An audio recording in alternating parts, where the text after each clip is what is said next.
So yeah, Barry is probably the best show I've ever watched. Sorry, Walt. Sorry, Matt. You're beat.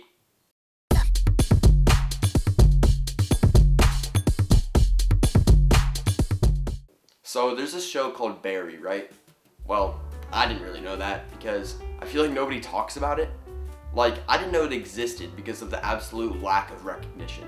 I feel like every week there's a new hit show, the best of all time, and it's usually pretty average. The show gets massive recognition, skyrocketing it to fame, and then it just kind of falls off and makes way for the next one. Point is, nobody talks about Barry. At least that I know of. Granted, the latest season did end in May of 2019, so I'm a little late to the ball game, but the fact that you're not watching Barry right now is just baffling to me. So consider this my elevator pitch on why you should watch Barry. Barry is the story of an introverted hitman who goes to LA for a hit and ends up falling in love with acting. And yeah, there's a lot of cliches there. The whole hitman thing is so oversaturated in both film and television. A fact that Bill Hader, star and creator of the show, has discussed. There's more hitman in movies and television than there are in real life. It's like dog catcher. Do you know what I mean? It's like not a thing. And I usually find media about acting to be pretty unrealistic. You're telling me Emma Stone doesn't know how to act? Okay. But if you combine the already interesting plot with phenomenal characters and acting, you get something special. First, I want to talk about the tone. I think the reason Barry goes largely unrecognized is because it fits the genre of a sitcom more than a full-fledged drama. Most people take one look at the 30-minute runtime and dismiss it as another stupid laugh track boomer humor show. Truth is, Barry is a perfect mix of comedy and drama. Let's take a scene from season 2.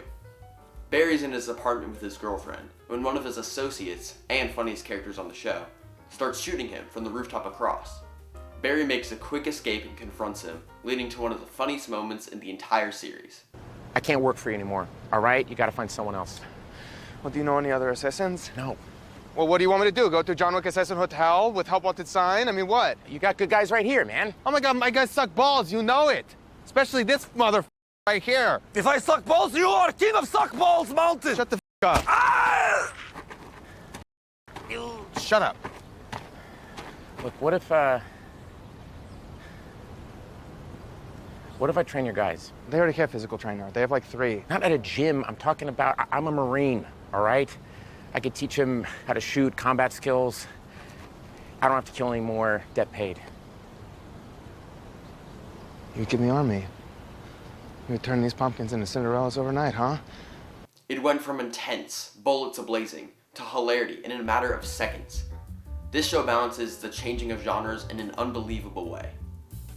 One second, we're seeing Barry brutally murder somebody, and the next, he's delivering one of the funniest monologues you'll ever hear. Most serious shows need an hour-long runtime. To me, this just leads to more unnecessary content. With Barry's 30 minutes, it's all killer, no filler. Pun intended. It feels so fast-paced, but still chock full of character development. That's the next thing. Characters. There is not a single character I don't like. The titular Barry is obviously phenomenal, perhaps even Bill Hader's best performance of his career. Barry's character is nothing we've ever really seen before. Walter White is a character who obviously does horrible things, but you're still on his side despite all of that. Still, you recognize that he's a horrible person and he makes bad decisions. Barry is different. He does horrible things, sure, but you never quite feel like he's actually in the wrong. There's always a circumstance that justifies him, that makes us feel like he's a good person after all. It's powerful and morally questioning. Sarah Goldberg plays Sally, the love interest. Still, she's more than that. She's a completely fleshed out character, and one of the funniest ones at that. She's the type to always think she's the main character, and it never gets old to watch.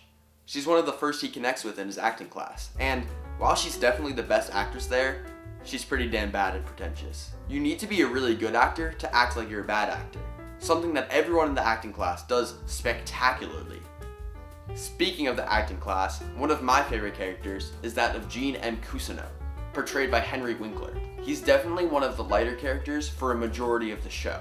But what surprised me was how insanely dark his arc became in season 2. It's heartbreaking and one of the best showcases of his acting ability. There's a plethora of other insane performances. Is it plethora or plethora? I never know. There's a bunch of other insane performances, such as Stephen Root's Fuchs, probably the most infuriating character in the show, NoHo Hank, some great comedic relief, and Janice, the detective who's onto Barry. No one is wasted, no one is without development, and I don't not care about a single one of them. Another great part about the show is their use of setting. There's 2 locations where a majority of the show takes place: the acting studio and the Bolivian stash house. Studio first. The show is largely split into 2 parts, the hitman part and the acting part. Aside from the occasional episode in different locations, the studio is the main setting for the acting half of the show. This is where a lot of the character development occurs for the side characters, and of course, Barry.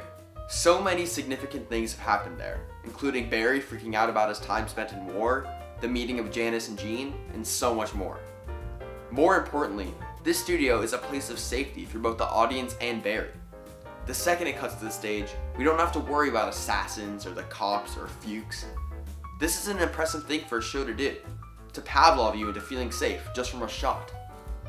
So, when something scary happens in the studio, it makes it all the more horrifying. When that Chechen guy comes in looking to kill Sally, it's a breach of safety, a home invasion. Or when Sally's abusive ex starts stalking her in the studio, causing Barry to attempt to kill him, it gives such a visceral reaction to see Barry's safety become blended with his true lifestyle, murder.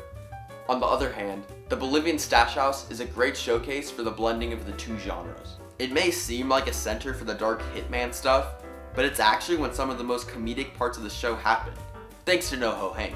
Even though this is the location of the whole Chechen mob and everything, you can always expect hilarity to ensue when it cuts to the stash house. Even in places we only visit once, they become so significant. In perhaps the best episode of the show, Barry has to kill a guy who, unbeknownst to him, is a Taekwondo master. Half the episode is them fighting in a single house, and it builds up the atmosphere phenomenally. Then the daughter joins in and, well, you'll just have to watch the episode. People are calling this the new Breaking Bad, and I believe it. This is a show that is built on its atmosphere and characters, not cliffhangers and reveals. If there's anything I hope to achieve in this video, it's for you to at least give the show a shot, because trust me, you will not regret it.